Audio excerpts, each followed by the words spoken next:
மூவிக்கு மியூசிக் பண்ண போறோம், இல்ல ஒரு மியூசிக் டைரக்டர் ஆக போறோம் அப்படிங்கிறத நோக்கி இந்த ட்ராவல் இல்ல. இண்டிபெண்டன்ட் மியூசிக்னா அப்படியே வீட்ல சொல்லி சொல்லி வந்து, அதுக்கப்புறம் இவங்க என்ன சொல்றது, ஒரு ஸ்டேஜ்ல ஓகே அதுக்கான டீம் அமைஞ்சதுக்கப்புறம் தான் நம்ம ஒரு ஃபிலிம் பண்ணுவோம். ஏன்னா ஒரு ஃபிலிம்னா அத சுத்தி அட்லீஸ்ட் ஒரு 100 பீப்பிள் வொர்க் பண்ணுவாங்க அப்படிங்கிறது நமக்கு தெரியும். ஸோ அதுக்கான டீமு, அந்த ப்ராசஸ் என்னன்னு தெரிஞ்சதுக்கப்புறம், ஓகே நம்ம ஒரு ஃபிலிம் பண்ணுவோம் கண்டிப்பா அப்படின்னு இந்த இயர் ஆர் நெக்ஸ்ட் இயர் பண்ணுவோம் அப்படின்னு ஃபிக்ஸ் ஆனதுக்கப்புறம், ஃபர்ஸ்ட்டு ஒரு பிளேலிஸ்ட்டா என்னென்ன யார் யார் பாட வைப்போம் அப்படிங்கும்போது, ஒவ்வொரு லிஸ்ட் இருக்குல்ல. ஒரு மெலடினா ஜிவி சார், ஒரு ஜாலியான பாட்டுனா இப்படி இப்படி நிறைய லிஸ்ட் இருந்தது.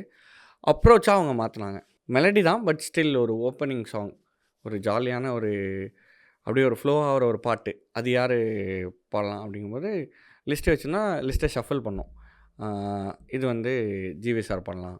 இது வந்து ஷான் சார் பாடலாம். அப்படி ஷஃபில் பண்ணி மியூசிக்கா பண்ண சேம் அப்ரோச் தான் சிங்கர்ஸ்க்கும் பண்ணோம்.